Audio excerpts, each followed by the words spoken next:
Hey guys, welcome back to our channel. Today we're going to share all about our surrogacy birth story.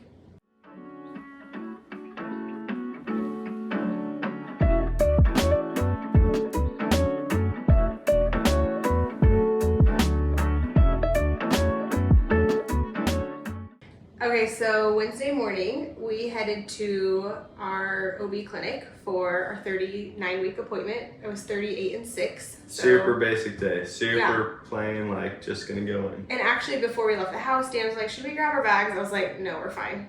On the way to the clinic, we're like, you know what? We have 2 more days until our kids get home. Baby's not coming. I'm feeling nothing.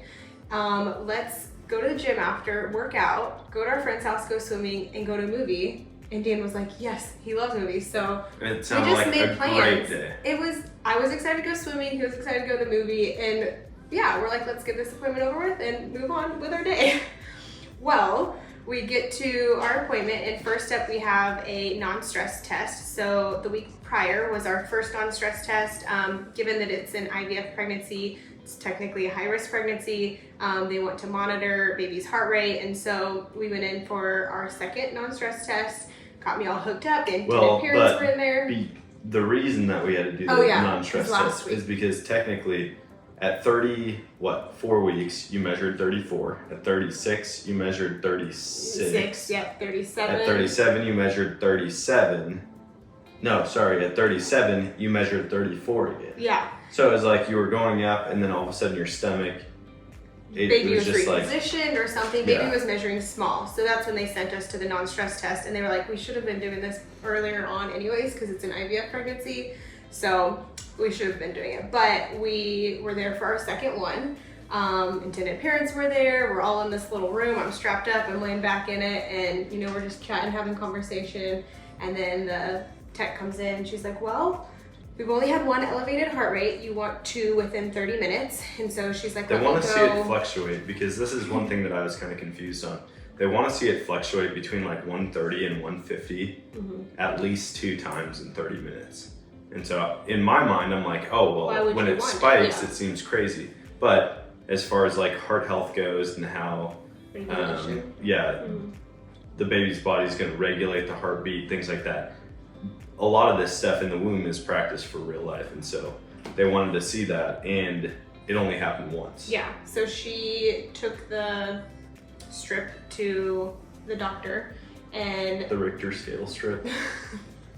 Basically, and the doctor said, let's take you in for a BPP, which is a biophysical profile, where it's a 30-minute ultrasound, and within that 30 minutes, they want to see 3 large movements, like a big stretch, big movement from baby, and then 1 small movement, like a little elbow, hand movement, and then they want to see baby do 30 seconds of practice breathing, which I was like, isn't the baby already breathing?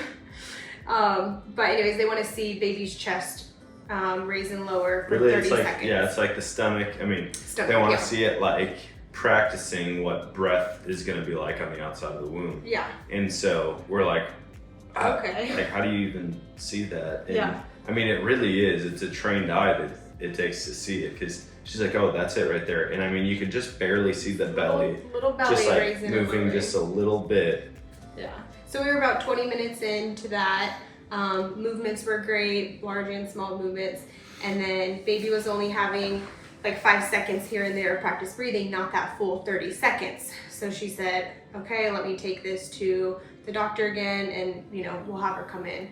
Well, right away, that's never a good sign. So is that when I kind of started crying and asked you to pray, or is that before the ultrasound? No, it was during the ultrasound. Yeah, I think I just got overwhelmed. It was like we were getting close to that 30-minute mark, and baby hadn't done the practice breathing fully yet, and I asked Dan to just start praying, because it's nerve-wracking, we have the intended parents there, and any small like hiccup is a big thing for them in this years long journey of wanting to welcome their baby. And I wanted everything to be okay, I wanted baby to be okay. And so Dan prayed, the doctor came in, and she said, baby looks great, movements look great, but because you are almost 39 weeks, we think it's best we meet baby today. And we're like, okay. Remember how I said we should grab a bag? Right, that was my first thought. So we were all like excited. The doctor was like, yeah, so if you guys want to head over to the hospital. I'm like, and Sam's like, oh, okay, well, yeah, we just live right down the road. We're going to go get the bags. I'm like, no, I think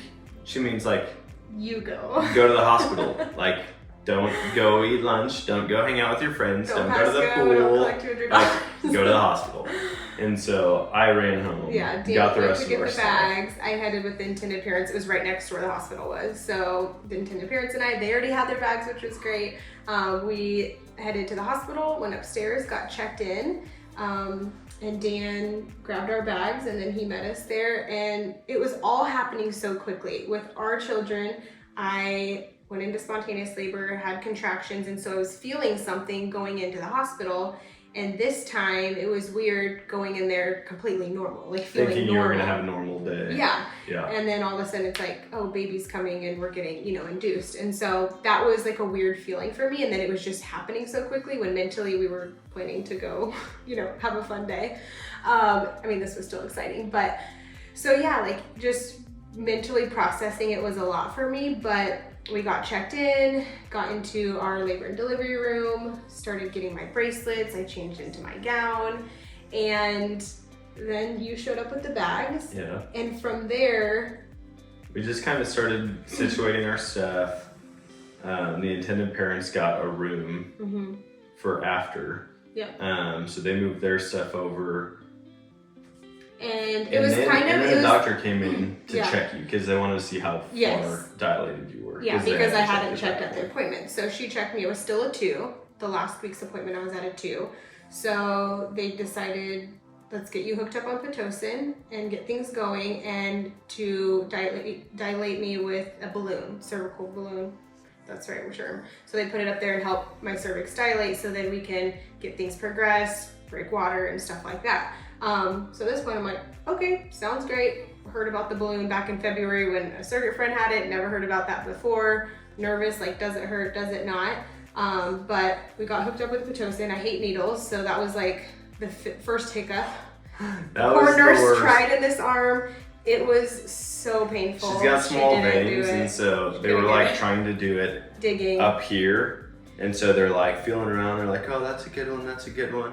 And so they start like sticking the needle in. And at this point, Sam's holding my hand and she's just already like squeezing, digging her nails into me. And I'm just like, this hurts me more than it hurts you.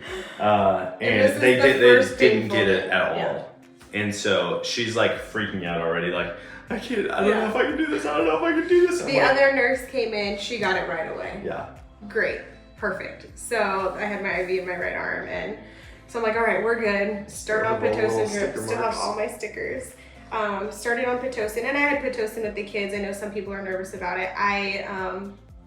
It didn't have a negative effect on me. I didn't feel like it. Well, we kind of had to do it. And you have to for induction. Yeah. So I ended up dilating to a 3. So the balloon is either supposed to fall out or a little gentle tug. The balloon comes out. The size of an Easter egg. So. Yeah, it was like blowing up a water balloon that you don't let fully. Yeah, fully inflate or fully fill. Yeah. So balloon came out and it was fine. I think they have my Pitocin to get me going a little bit more. A little bit stronger contractions, wasn't bad. And then she checked me again and I was at that 6, and then she decided to break my water, which with our kids, they had to rupture my membrane each time. Again, didn't affect me other than it progresses labor. So laying on my back, she broke my water and then had to move baby around to keep getting all the fluid out. And it's at that moment that baby's heart rate started to drop a little bit because of the quick loss of fluid. Baby's either positioned on the umbilical cord or I'm positioned wrong or whatnot, and so. Or they're just mad because they're mad. They're like, I'm swimming, I was perfectly fine, and now you're trying to kick me out of here. So my doctor decided to lay me on my right side to let baby reposition and try to get heart rate. So that helped a little bit, but then my contractions really started at that point. I think when the doctor broke my water, I think the intended mother was holding my hand over here. She held my hand at some point for something. So, yeah. And then Dan, that's when I started to really I feel like at this point we know how I labor, that I zone in on his eyes and I'm just like, okay, count me down, count me down. She's zoned in on my eyes, but she looks like she's looking at something 4 miles away. I'm like zoned in, and that's when I have to have him start counting me up, telling me when I'm up, and then telling me when the contraction's coming back down. So I'm like holding his hand, I'm like grabbing his face, and then in between I'm like, fine. And then I'm like, count me down. She's like just scratching my cheek I did that, ear and then he had my head lifted up, and then my left leg lifted up, so he was like this basically on the like bed. trying to lift her up in the fetal position. It would be like count the contraction, and then the contraction stopping, and then lower me. It's the weirdest thing, but when I'm in labor, I know what I need in the moment, so I'm like, lift my head up. Okay, not this way up, but like this way up. And just hold it. Okay, good. Okay, lift me up again. And he'd like start crunching me. I'm like, no, not to the sky. And then it's funny, but like, I'm so thankful for you because I wouldn't be able to make it through those contractions without your help. So and this whole time, we're having the debate, like, yes. Should you get an epidural? Should you not? Mm-hmm. And because in this moment, in my mind, it was only like 6 o'clock, 6:30. I delivered our kids at 10, and everything happened was pretty much the same time frame that I'm like, if I have to do this for 4 more hours, I don't know if I can do it, because when in our labors, I was able to get up and move around and manage my pain with Dan pushing on my hips, or me leaning over a ball, or sitting on a ball, or being in the shower. I couldn't get up because of baby's heart rate. So in my mind, if I'm gonna be laying on this bed in so much pain, I can't manage it, like, let's just do an epidural, because I didn't know if I could handle it. Never had an epidural, but I didn't want to be in that much pain, and baby's heart rate was still kind of fluctuating, and so I'm like, if we can get this going, if the epidural can help me, then let's do it. Well, and at one point, you were like, I just don't know, I don't know. And I'm like, you have a short window still. Yeah. Like, as you get closer to actual delivery, and the nurse said, the window starts to close of when you can get it. And so she's like, hey, if you want it, this is the best time. And it was probably like 10 to 15 minutes after that you were like, hey, okay, yes, I do want it. And so they got the ball rolling on that. Because I didn't have fluid in me, since they broke my water, I can't remember medically wise why, but they needed to put fluid back in me.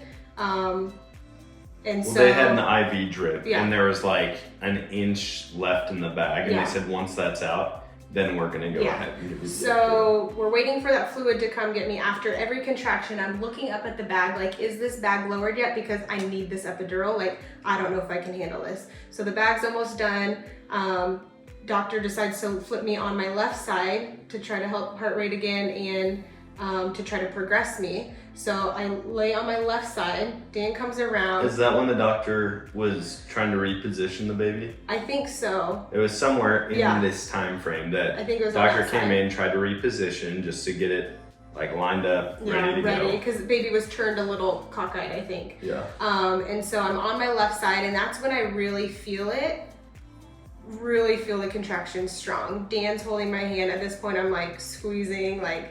At this point, it's you, me, intended parents, and then the nurse. The nurse. Well, the intended mother is behind my back, pushing my lower back during contraction, and then after contraction, going in circles. So that was a huge help, having her there, Dan here, and I start to feel my old midwife called it the grunties, where you're like you start to first, like. the anesthesiologist. No, he wasn't in there yet until I sat up, remember? I was laying down. No.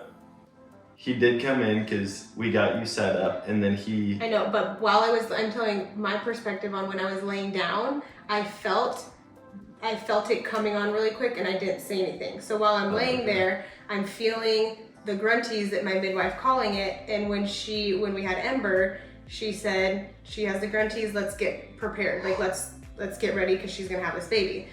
But I didn't say anything because I wanted that epidural because I was in so much pain, but yet I didn't realize how quickly it was happening, so I just ignored it. So then, yes, they said anesthesiologist is gonna be here any minute, let's sit up and get ready.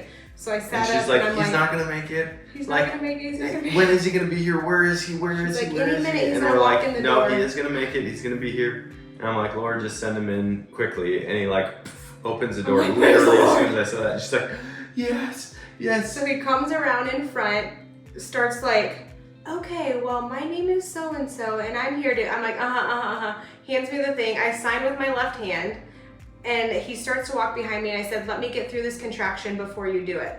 So I'm like on the bed, and I feel baby just drop.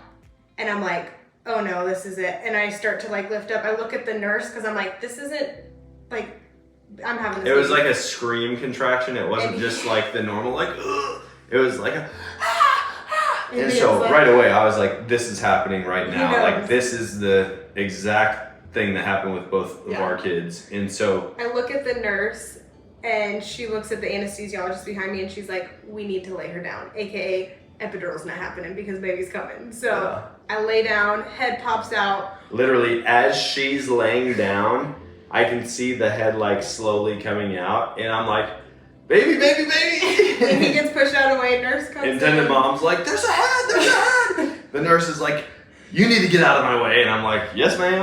I like just backed up. And one more push, and baby flew out. Like just slid out like they came out of a singing water slide. I mean, just. Anesthesiologist caught the baby. Seconds later, doctor runs in, or however it happened. I had to ask him because I couldn't see, obviously. But I'm like, who was there? What happened? And it went from like two people, like, 2 medical staff, to like 8 that fast. Yeah. And I was like, and baby here. And so I just like backed up. Yeah. Like gave intended father a hug. Oh, you did? And then everything happened from there. Yeah. I mean, it's crazy. Cleaning baby up. So because it happened so fast, like I didn't have time to wrap my mind around it. Like we got to the hospital at like probably 11. I think Pitocin and like balloon and stuff was at 3. They broke my water at 6, and we had baby at 7:20. So I went from a 6 to a 10 in an hour and a half, or 6 to baby in an hour and a half. Well, and then you went from like drunken labor trance to completely normal in 3 seconds. She's like, ah! I mean, like cross-eyed, like looking past me, like not all there at all. Yeah. To, hey babe, we did it. Good job. Well, because it just I was hit like, me. and my wife's back. It Awesome. hit me like right away after the nurse. After I had the baby, the nurse was still standing here. I'm like, where's my husband? Where's my husband? And like, we did it. Like, yep. I did it. It was just crazy. It always blows my mind because like all 3 pregnancies now, you haven't had like medication or painkiller or whatever. I did pain with the first 2, but yeah. But no, like no epidural.